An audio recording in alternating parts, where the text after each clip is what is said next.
Bună, dragii mei, bine ați venit, bine ați revenit. Eu sunt Meme și, ca de obicei, vă reamintesc cât de minunați sunteți. Astăzi fac citirea pentru energia momentului prezent, să vedem ce mesaje ne apar. Citirea este atemporală, colectivă, generală, luați de aici doar mesajele cu care ați rezonat.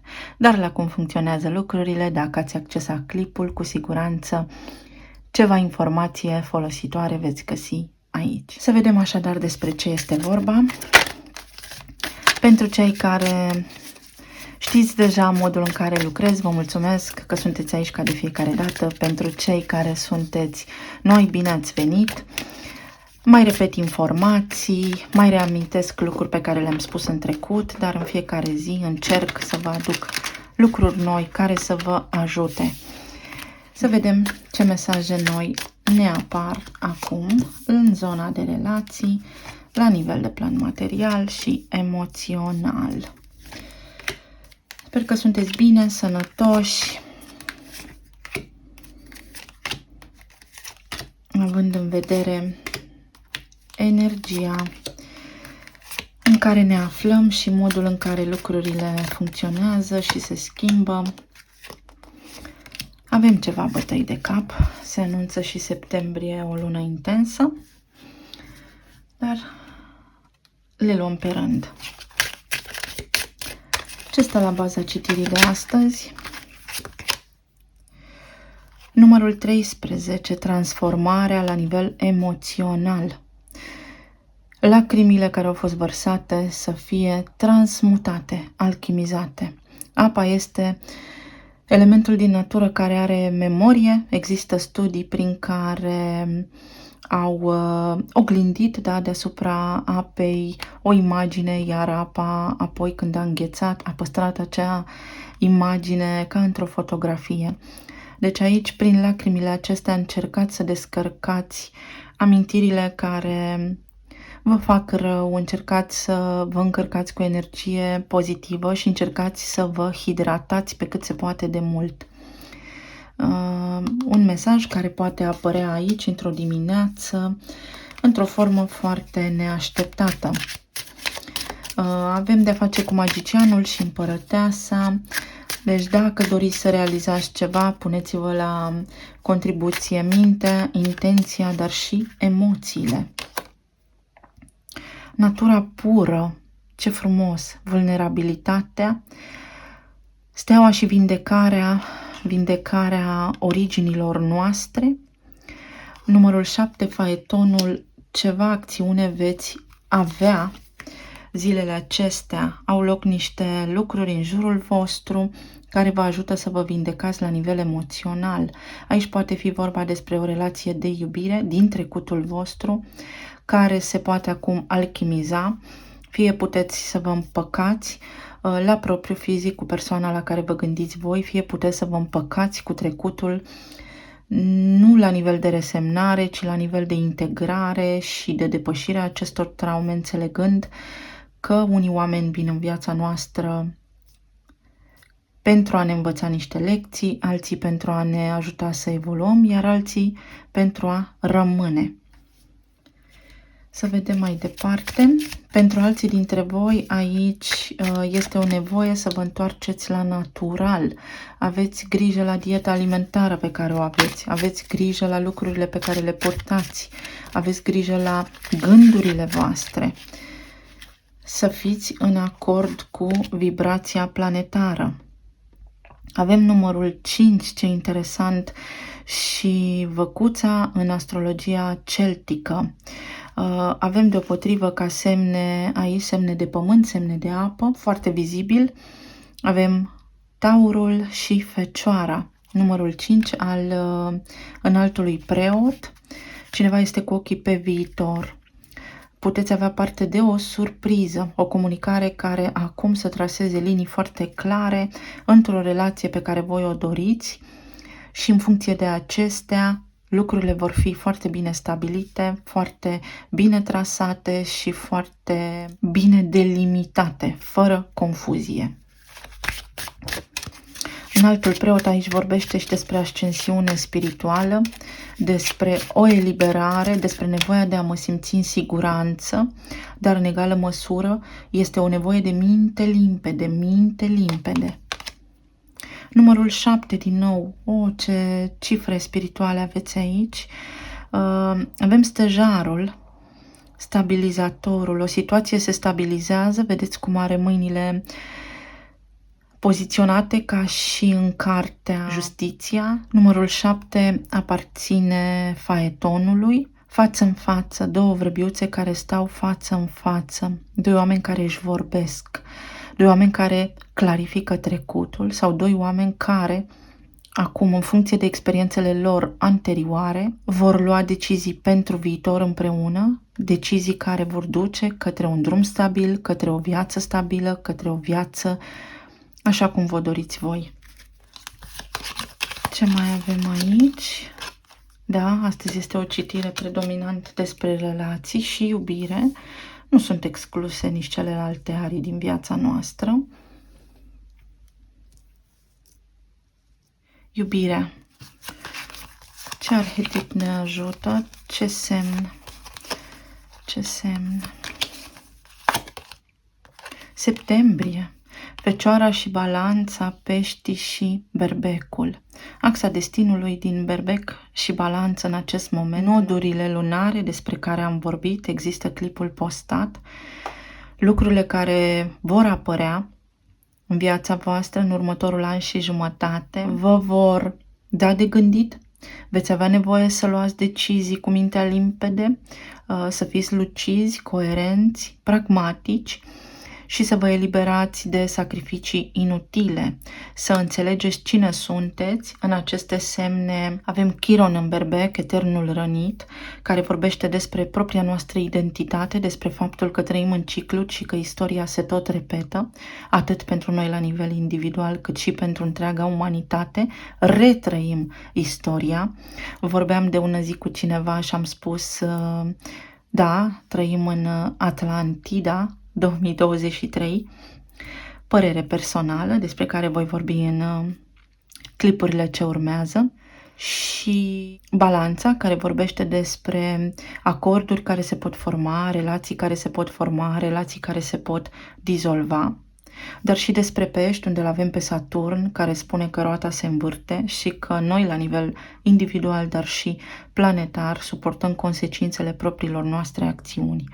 Pentru fiecare dintre voi aici, ceea ce veți stabili, ceea ce veți gândi, ceea ce gândiți și simțiți zilele acestea, se va transforma într-o sămânță care va deveni realitate în următorul an și jumătate. La nivel de relații avem Luna, 7 de bâte, 4 de monede, Cavalerul de monede și 8 de monede. Oi, ce de monede! Stabilitate, vedeți, sub semnul Taurului, lucruri concrete. Voi aici aveți grijă de voi sau țineți cu dinții, luptați cu desăvârșire și cu încăpățânare, atenție, pentru ceva, încercați să faceți niște lucruri să funcționeze, care au legătură cu trecutul vostru, sau repetați un tipar comportamental din trecut în niște activități și lucruri noi pe care le faceți zilele acestea în relații. Vorbim despre un tip de comportament ușor obsesiv-compulsiv. Avem aici Racul. Racul este un tip de personalitate destul de emoțional. Poate fi ușor introvert, dar nu neapărat. Iar aici, în relații, s-ar putea ca zilele acestea unii dintre voi să vă confruntați cu o situație ciclică, cu ceva ce se tot repetă în viața voastră din trecut, din subconștient. Lucruri în jurul vostru se petrec și sunt de fiecare dată aceleași, doar că nu vă dați seama. Puteți ieși de aici, da, cu desăvârșire, prin acordul vostru și prin a depune un minim de efort. Numai că voi tindeți să o luați de la capăt, cumva, fără să faceți, să vă înălțați puțin, să vă schimbați vibrația.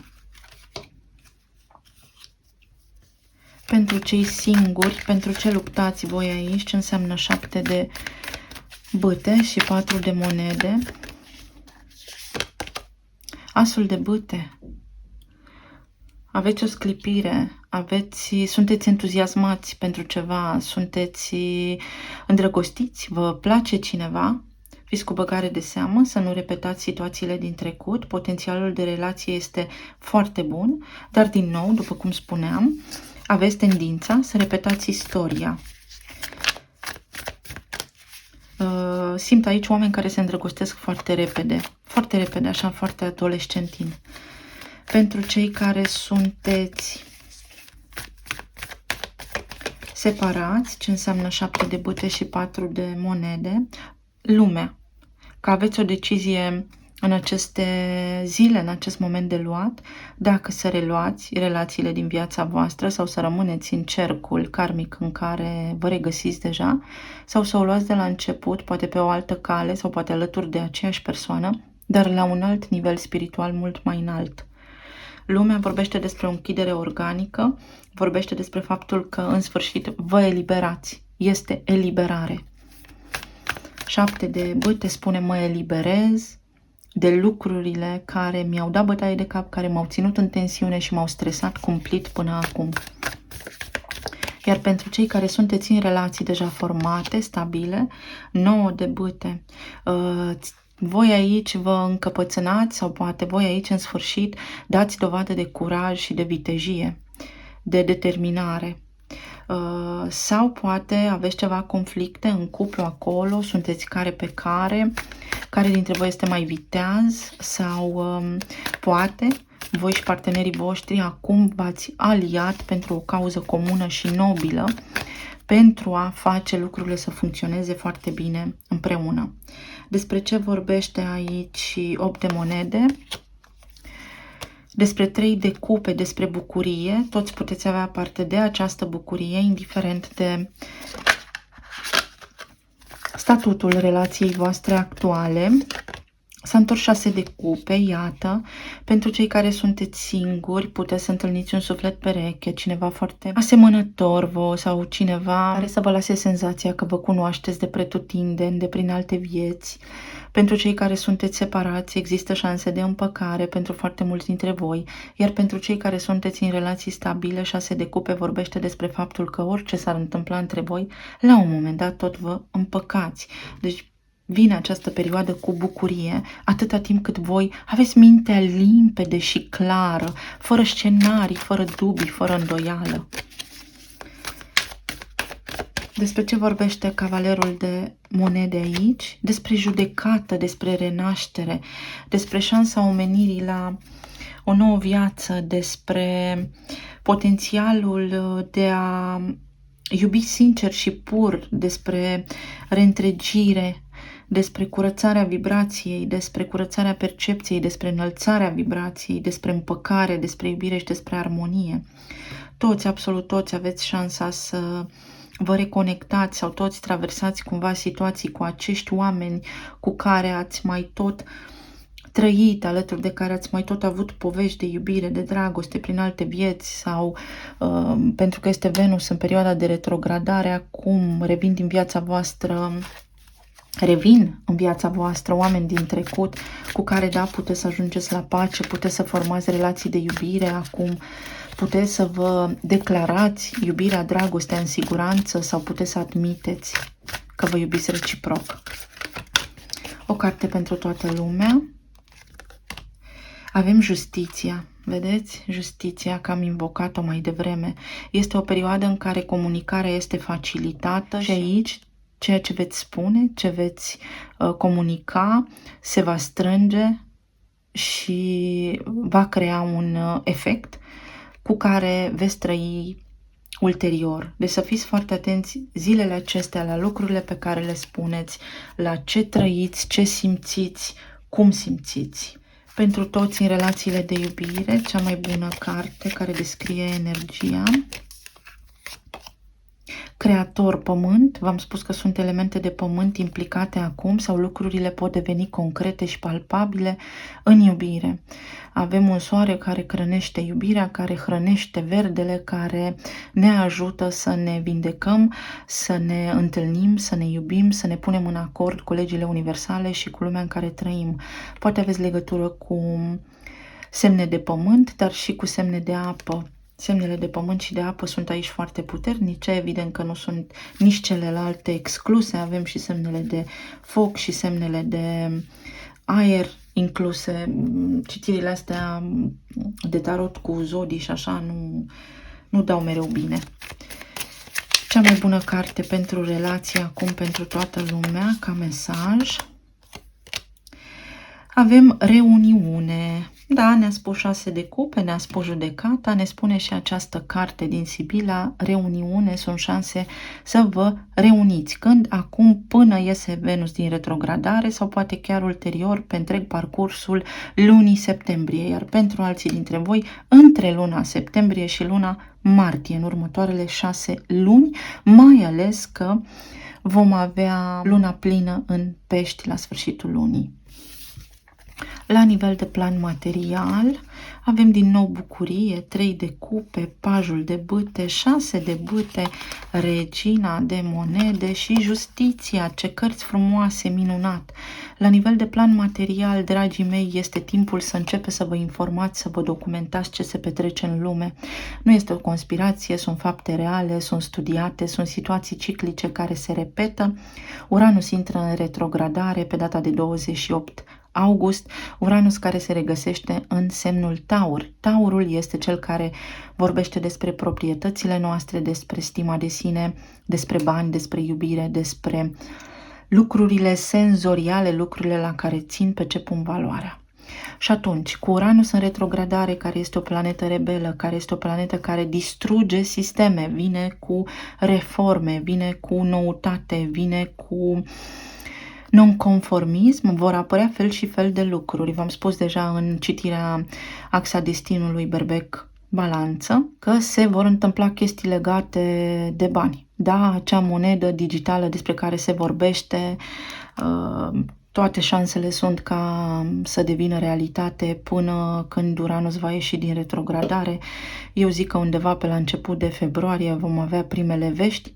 Fiți cu ochii pe aceste lucruri și încercați să vă creați niște linii financiare sau niște rezerve sau, nu știu, cum știți fiecare dintre voi, nu sunt analist financiar, sunt doar un om care încearcă să trăiască în armonie și să își găsească un echilibru, la fel ca și voi.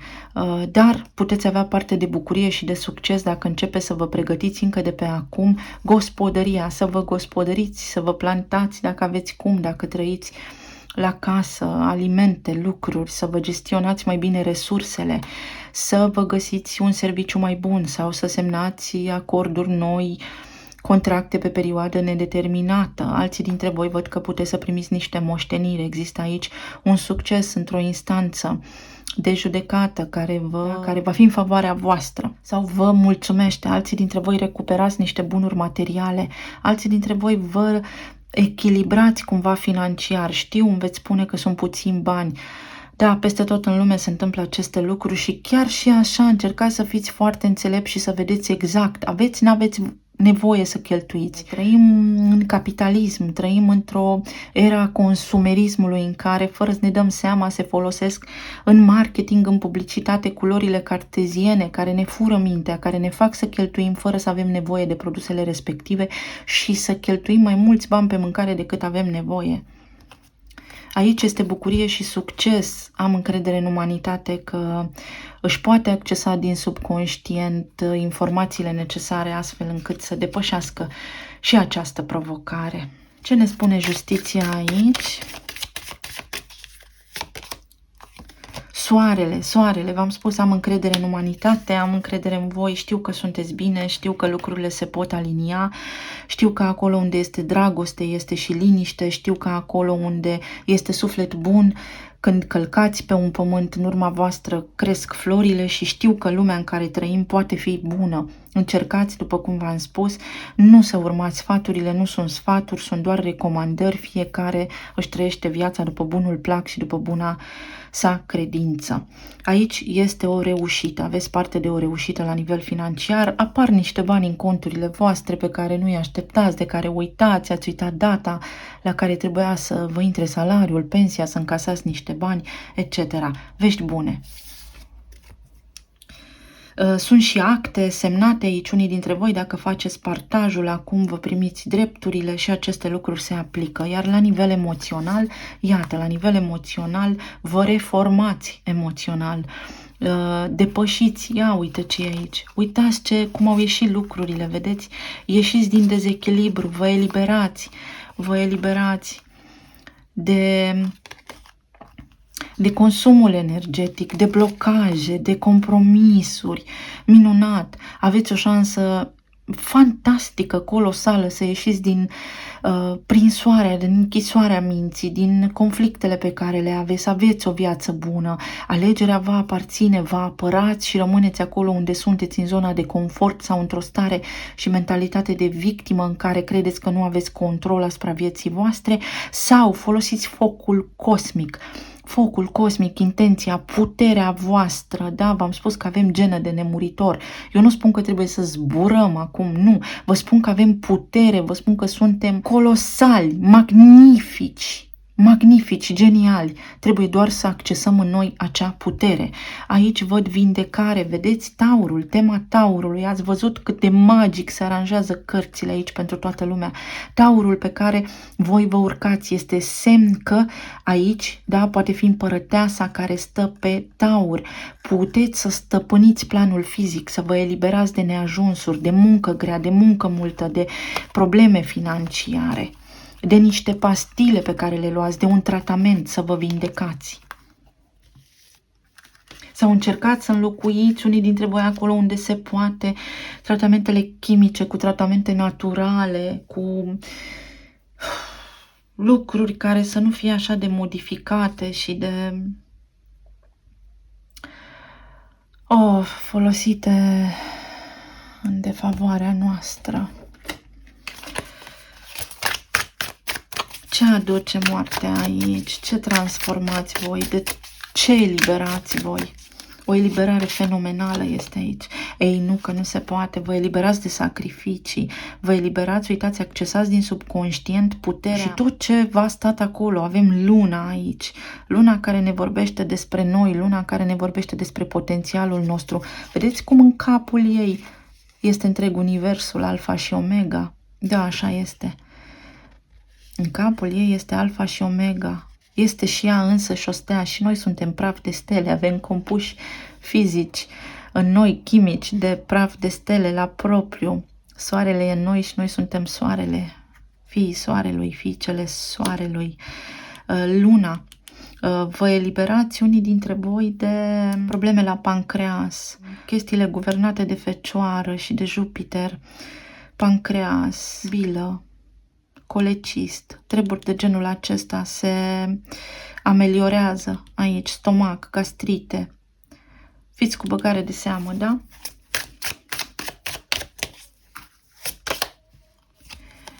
Și aici avem regina de cupe. Este momentul să vă echilibrați emoțional și să vă regăsiți puterea. Puterea, vedeți că are un dragon de foc aici, puterea voastră interioară. Și să vă iubiți mai mult, să aveți mai multă grijă de voi și de corpul vostru fizic. O carte pentru toată lumea la nivel de relații. Past life, relationship, relații din trecut, suflete pereche, v-ați mai cunoscut. Vedeți exact ce am spus. Da, v-ați mai cunoscut, se pot relua relații, fie cu oameni din această viață, fie cu oameni din vieți trecute, din linii temporale, care se petrec în același timp cu noi. În tot cazul este o energie foarte bună. Aveți șanse, dragii mei, folosiți-le înțelept. Talismanele, mi-a căzut unul. Refuzați un succes, vă este teamă de succes, vă este teamă de succes, acționați. Iubirea. Speranța, sunteți foarte puternici, dar opuneți rezistență. Aveți în față o mare reușită, un mare succes, dar nu aveți încredere, vă temeți, nu vă credeți capabili. Sunteți foarte puternici. V-am spus, lucrurile funcționează ciclic. Și avem aici berbecul, nodul nord în berbec. Destinul vostru este în mâinile voastre. Ce începe acum, dragii mei, durează până în cel puțin 2040. vărsătorul, Pluton vărsător, da? Până în cel puțin 2040, să fim noi sănătoși. Avem vărsător, respectiv leu, berbec, balanță, putere, semne de aer și de foc. O cheie, descoperiți o informație care vă este foarte utilă, se transformă o situație, veți avea vești bune, unii dintre voi primiți mesaje, vești, scrisori, înștiințări, notificări care vă ajută să vă eliberați de sacrificii.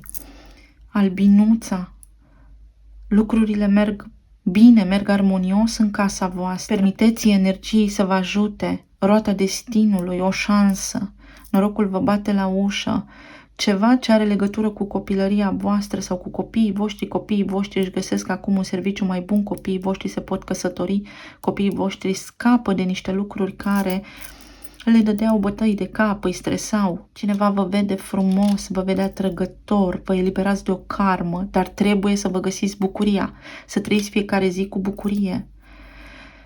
Sirena, Mica Ariel, muzica, bucuria, atenție și la lucrurile pe care le ascultați. Foarte multă informație va circula, foarte multă, către dezinformare. Gândiți cu sufletul.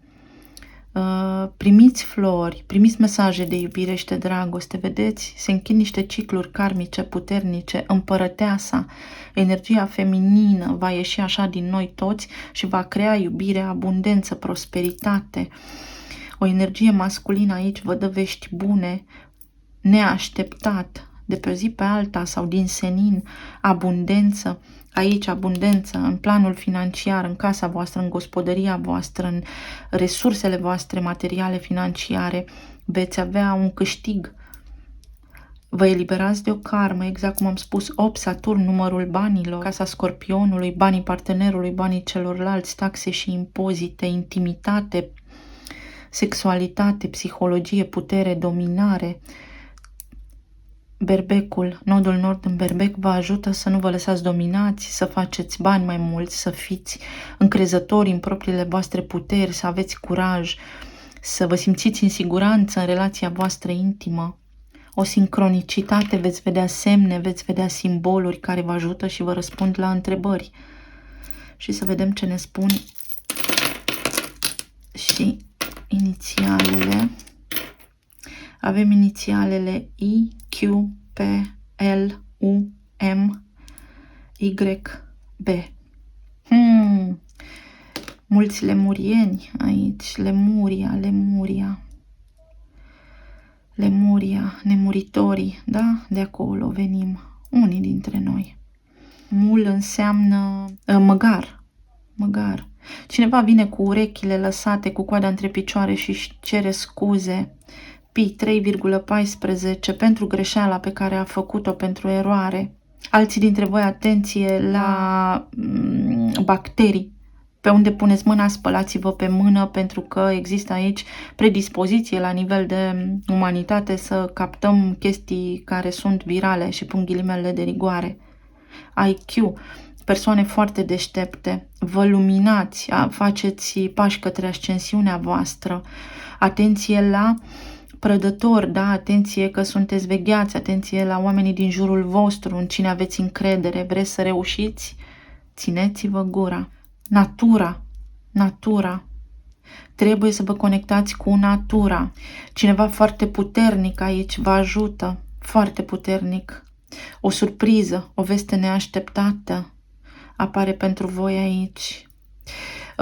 Vă veți aminti, din subconștientul vostru veți avea niște revelații, vă amintiți niște informații. Cineva își amintește de voi, voi vă amintiți de cineva. Aveți o perioadă foarte bună, foarte mulți dintre voi. Litiu este unul dintre elementele foarte importante din natură. Litiu se folosește ca supliment atunci când uităm. Are legătură cu pești și cu planeta Neptun, care acum este în retrogradare. Ies informații la suprafață din voi, întâlniți oameni care vă activează traumele din trecut pentru ca voi să le vindecați. Nu vă supărați pe ei. Niște facturi, achitați niște facturi. Sau poate aveți niște surprize, ați uitat să plătiți niște facturi. Nu vă îngrijorați, se rezolvă lucrurile. Lumea, faceți o descoperire, încheiați niște lucruri, vă eliberați de niște provocări, de o povară. Unii dintre voi primiți un mesaj din greșeală, din nou pun ghilimele de rigoare, sau cineva încearcă să vă atragă atenția. O pisicuță aveți aici. Încercați să vă curățați casa de energie negativă. Pisicile văd în planul eteric. Un bol de apă. Ulciorul nu merge de multe ori la apă. Curățați-vă mintea de tipare repetitive sau încercați să vă dați seama unde faceți de fiecare dată la fel, pentru că aveți parte de același rezultat, ceva vă macină, vă supără, dar voi sunteți acolo cauza cu acțiunea pe care o faceți. Bio, atenție la ce mâncați, atenție cum vă hrăniți corpul. Lupă, Mercur în Fecioară, trebuie să vă faceți calculele, trebuie să vă curățați mintea, să vă faceți ordine în casă, energia circulă bine într-o casă curată și organizată, așa cum este casa, așa este și în sufletul nostru. Dezordine în casă, dezordine în noi. Al meu. Iubire, ești iubitul meu, iubita mea, reușite în relațiile de iubire. Cam atât, dragii mei, vă mulțumesc tare mult, să fiți bine, să fiți sănătoși, să aveți zile minunate, zile așa cum vi le doriți voi și să ne reauzim cu bine și data viitoare. Vă îmbrățișez, pa, pa!